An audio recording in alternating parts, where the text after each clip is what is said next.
स्वागत है आप सभी का एक नई क्लास के अंदर। और आज हम करने वाले हैं राजस्थान की प्रमुख फ्लैगशिप योजनाओं के बारे में। जो कल हमने 6 योजनाएं कर ली थी और इसके बाद आज शुरू करने वाले हैं योजना नंबर 7 से। तो योजना नंबर 7 आपको दिया हुआ है सीएम विश्वकर्मा योजना।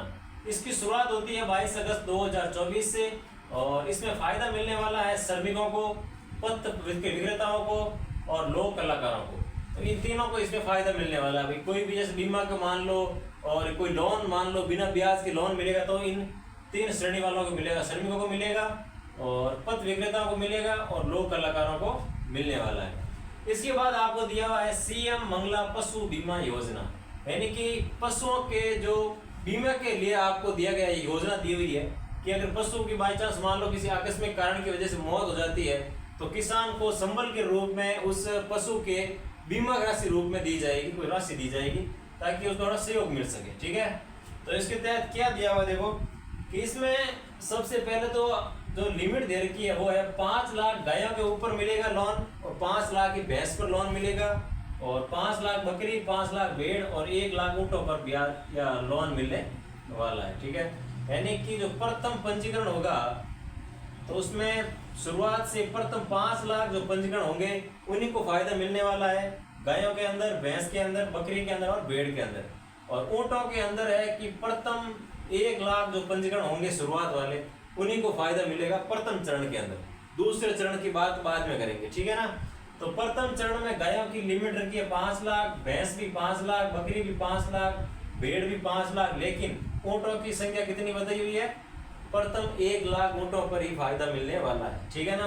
अब कितना बजट है इसका? तो बजट है भाई 400 करोड़ रुपए। 400 करोड़ रुपए इसका बजट रखा गया है, जो कि 400 करोड़ राजस्थान के किसानों को ये बीमा के रूप में वितरित किए जाएंगे। ठीक है ना। तो बीमा देखो भाई, गाय या भैंस है, दूध देने वाली गाय और दूध देने वाली भैंस पर ही इस बीमा राशि मिलने वाली है। उनकी मान लो बाई चांस मान लो किसी आकस्मिक रोग की वजह से या किसी एक्सीडेंट की वजह से अगर मौत हो जाती है तो उस भैंस और गाय पर आपको बीमा राशि मिलने वाली है 40,000 रुपये। कितनी मिलने वाली है भाई? 40,000 रुपये की बीमा राशि मिलेगी। ठीक है। अगर कोई बकरी या भेड़ है तो उस पर आपको मिलेंगे 4,000 रुपये। और ऊँट, कोई नर या मादा ऊँट, तो इसमें दोनों शामिल है। भैंस, बकरी, भेड़ और गाय ये सब मादा ही शामिल है, लेकिन ऊँट के अंदर नर और मादा दोनों शामिल है। अगर इन दोनों की बाई चांस मान लो किसी कारण की वजह से, किसी रोग की वजह से मौत हो जाती है तो उस पालक को मिलने वाले हैं 40,000 रुपये। ठीक है। और इसके बाद आती है मां नेत्र वाउचर योजना। मां नेत्र वाउचर योजना के तहत इसका उद्देश्य है कि निःशुल्क नेत्र जांच की जाएगी, यानी कि बिना किसी पैसे के आंखों की जांच की जाएगी कि कमजोर है या सही है, कैसा कुछ है। ठीक है। और इसमें कौन कौन एलिजिबल है? तो एक तो देखो ड्राइवर जितने भी है वो सब फ्री में जांच करवा सकते हैं, जो नाई लोग हैं वो सब फ्री में जांच करवा सकते हैं, दर्जी है वो करवा सकते हैं, बड़े जो है वो करवा सकते हैं, हस्तशिल्पी जितने भी हैं वो सारे बिना पैसे के आंख जांच करवा सकते हैं, और जितने की कारीगर आते हैं वो सारे के सारे इसके अंदर एलिजिबल है। ठीक है। वो जाकर इस योजना के तहत निःशुल्क रूप से अपनी आंखें चेक करवा सकते हैं। और इसका बजट रखा गया है भाई 75 करोड़, यानी कि 75 करोड़ रुपए इसका बजट रखा गया है। तो मां नेत्र वाउचर योजना के तहत निःशुल्क नेत्र की जांच होगी। और इसमें कौन कौन शामिल है? तो ड्राइवर शामिल है, नाई शामिल है, दर्जी शामिल है, बढ़ई शामिल है, हस्तशिल्पी है वो शामिल है, कारीगर है वो शामिल है। और इसका बजट रखा गया है 75 करोड़ रुपए। ठीक है ना। इसके बाद आपके सामने आती है पंडित दीनदयाल उपाध्याय गरीबी मुक्त गांव योजना, यानी कि इस योजना की शुरुआत होती है आपके 27 मार्च 2025 को। करते कौन है? तो सीएम साहब ने इसका उद्घाटन किया था। कहां से शुरुआत की है? तो भरतपुर से शुरू की है। ध्यान रखना, कहां से शुरू किया? तो भरतपुर से शुरू की है पंडित दीनदयाल उपाध्याय गरीबी मुक्त गांव योजना, यानी कि गांवों को गरीबी मुक्त करना है, उसके लिए योजना चलाई गई है। 27 मार्च से स्टार्ट हुई है और भरतपुर से शुरू की है। इसका बजट कितना रखा गया? तो बजट है आपके 300 करोड़ रुपए, यानी कि इस योजना के तहत 300 करोड़ रुपए का खर्चा किया जाएगा सरकार के द्वारा। ठीक है ना। और इसमें लक्ष्य कितना रखा गया है? तो लक्ष्य है अभी 5,000 गांव के लिए, जो गांव बीपीएल श्रेणी के अंदर आते हैं, बिलो पॉवर्टी लाइन के अंदर जो लोग जिस गांव में रहते हैं बीपीएल वाले, उन गांवों को प्राथमिकता दी जाएगी और राजस्थान के 5000 गांवों को इसके तहत लाभान्वित किया जाएगा। ठीक है ना। और प्रति परिवार कितना खर्चा किया जाएगा, तो प्रत्येक परिवार पर 1 लाख रुपए का खर्चा किया जाएगा। और इनाम के रूप में जैसे मान लो कोई राजस्थान के अंदर कोई जिला जैसे मान लो जोधपुर है और इसने मान लो बहुत ही अच्छा काम किया है इस योजना के तहत, तो जो पहले स्थान पर जिला आएगा उसको 50 लाख रुपए का इनाम मिलेगा, जो सेकंड स्थान पे आएगा उसको 35 लाख रुपए का इनाम मिलेगा और जो थर्ड स्थान पे आएगा उसको 25 लाख रुपए का इनाम मिलने वाला है। ठीक है भाई। चलो फिर नेक्स्ट योजना नंबर 11 आपके सामने दी हुई है, दादू दयाल घुमंतु सशक्तिकरण योजना। यानी कि इस योजना के नाम से पता चल रहा है कि जो घुमंतु जनजातियां जो जातियां हैं उनका सशक्तिकरण करना, यानी कि उनका विकास करना और उनको कोई स्थायी आवास देना। ठीक है। तो इसकी शुरुआत कब होती है, देखो 27 मार्च 2025 को दोनों की शुरुआत साथ में होती है। इसकी भी शुरुआत भरतपुर से हुई थी। किया किसने था, तो सीएम भजनलाल जी शर्मा साहब ने इसको शुरू किया था और इसका उद्देश्य है कि आर्थिक सशक्तिकरण करना। अब देखो किसका आर्थिक सशक्तिकरण करने वाले हैं, तो 9 विमुक्त जातियां, 10 घुमंतु जातियां और 13 अर्ध घुमंतु जातियां।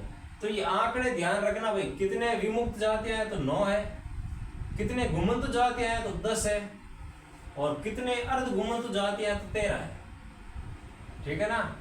ये आपको क्वेश्चन बन सकता है कि असत्य कथन कौन सा है, इसमें आपको 13 की जगह 15 कर देंगे और बोलेंगे 15 अर्ध घुमंतु जातियां हैं, लेकिन नहीं, 9 है वो विमुक्त जातियां, 10 है वो घुमंतु है, 13 है वो अर्ध घुमंतु है। ठीक है ना। इसके तहत आपको योजना के तहत फायदा ये मिलेगा कि इसमें 25,000 पट्टों का वितरण किया जाएगा। यानी कि पट्टों का मतलब जो स्थायी आवास दिया जाएगा वो 25,000 वितरण किए जाएंगे। ठीक है ना। और इसका बजट रखा गया है भाई आपके 60 करोड़ रुपए, 60 करोड़ रुपए का बजट है दादू दयाल घुमंतु सशक्तिकरण योजना के तहत।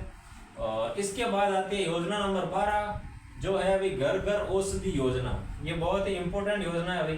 पिछली बार जो एग्जाम हुए थे वीडियो वगैरह के उसमें ये सीधे सीधे पूछी गई योजना है। ठीक है ना। तो घर घर औषधि योजना के अंदर शुरुआत होती है इसकी 1 अगस्त 2021 से। और कौन सा विभाग इसको शुरू कर रहा है, तो वन विभाग करेगा, क्योंकि पौधों का काम किसका है, वन विभाग का काम है। और ये राज्य सरकार द्वारा वित्त पोषित है, ये ध्यान रखना है। इसमें जितना भी पैसा देंगी वो राज्य सरकार ही देगी। ठीक है। और इसका लक्ष्य क्या रखा गया है कि 1,26,00,000 परिवारों को तुलसी, गिलोय, कालमेघ और अश्वगंधा के पौधे देना है। ठीक है। कितने परिवार को, 1,26,00,000 परिवार को। और कितने पौधे दिए जाएंगे, तो 4 पौधे दिए जाएंगे। कौन कौन से, तो तुलसी, गिलोय, कालमेघ और अश्वगंधा। तो ये भी ध्यान रखना कौन कौन से औषधीय पौधे दिए जा रहे हैं। तो एक तुलसी दी जा रही है, एक गिलोय दिया जा रहा है, एक कालमेघ दिया जाएगा और अश्वगंधा दिया जाएगा भी। तो इस प्रकार ये आज 6 इंपॉर्टेंट और फ्लैगशिप योजना है। तो एक बार वापस इनका रिवीजन कर लेते हैं। सबसे पहले सीएम विश्वकर्मा योजना शुरुआत होती है 22 अगस्त 2024 से। इसमें फायदा किसको मिलने वाला है, तो श्रमिकों को मिलेगा, पथ विक्रेताओं को मिलेगा और लोक कलाकारों को मिलने वाला है। इसके बाद आती है सीएम मंगला पशु बीमा योजना। तो 5 लाख गायों को फायदा होगा, 5 लाख भैंस को मिलने वाला है, 5 लाख रुपए भेड़, 5 लाख भेड़ों को फायदा, 5 लाख बकरियों को फायदा और 1 लाख ऊँटों को फायदा होगा। जो शुरुआत में प्रथम जो पंजीकरण आएंगे उन्हीं को मिलने वाला है। ठीक है ना। तो बजट कितना है, तो 400 करोड़ है। गाय और भैंस को कितना मिलेगा बीमा, तो 40,000 रुपए। बकरी और भेड़ के लिए कितना है, तो 4,000 रुपए। ऊंट के लिए कितना बीमा है, तो 40,000 रुपए। ठीक है ना। फिर आते हैं मां नेत्र वाउचर योजना। तो निःशुल्क नेत्र की जांच की जाएगी। किसकी की जाएगी, कौन इसके लिए योग्य है, तो ड्राइवर है, नाई है, दर्जी है, बढ़ई है, हस्तशिल्पी है और कारीगर इसके लिए एलिजिबल है।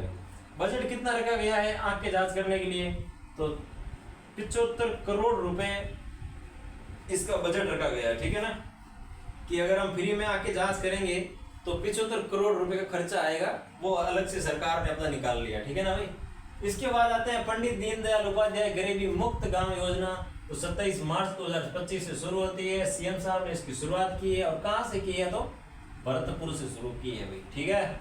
और इसमें बजट आ रहा है आपको 300 करोड़ रुपए और इसका लक्ष्य रखा गया है 5,000 गांवों के लिए गांवों का विकास करना जो कि बीपीएल श्रेणी में आते हैं। और इसमें प्रति परिवार कितना खर्चा किया जाएगा, तो 1 लाख खर्चा किया जाएगा। इनाम कितना दिया जाएगा, तो जो जिले अच्छा प्रदर्शन करेंगे योजना के तहत, और पहले नंबर पे जो जिला आएगा उसको 50 लाख, दूसरे नंबर पे आएगा उसको 35 लाख, और तीसरे पे आएगा उसको 25 लाख रुपए दिए जाएंगे। फिर आते हैं अपने दादू दयाल घुमंतु सशक्तिकरण योजना। इसकी शुरुआत भी 27 मार्च 2025 को होती है और भरतपुर से ये योजना शुरू होती है और सीएम साहब ने इसका उद्घाटन किया था। इसमें आपके जो घुमंतु जातियां हैं उनका आर्थिक सशक्तिकरण किया जाएगा। कितनी विमुक्त जातियां हैं, तो 9 विमुक्त जातियां हैं, 10 घुमंतु जातियां हैं और 13 अर्ध घुमंतु जातियां हैं। अभी इसमें कितने पट्टे वितरित किए जाएंगे, तो 25,000 पट्टे जो है वो वितरित किए जाएंगे। ये टारगेट रखा गया है पहले चरण के तहत, ठीक है। और इसका बजट जो है वो है 60 करोड़ रुपए कि ये पट्टे वगैरह वितरित करने में जो हमें खर्चा आएगा वो 60 करोड़ रुपए का बताया गया है, ठीक है ना। तो दादू दयाल योजना हो गई। इसके बाद आती है घर घर औषधि योजना। तो इसकी शुरुआत होती है 1 अगस्त 2021 से और जो विभाग है वो है वन विभाग और वित्त पोषित है वो राज्य सरकार द्वारा वित्त पोषित है। लक्ष्य क्या रखा गया है, तो इसमें लक्ष्य रखा गया है 1 करोड़ और 26 लाख परिवारों को 4 पौधे देंगे, ठीक है। तो एक कितने परिवार है, 1 करोड़ और 26 लाख परिवारों को फायदा होने वाला है।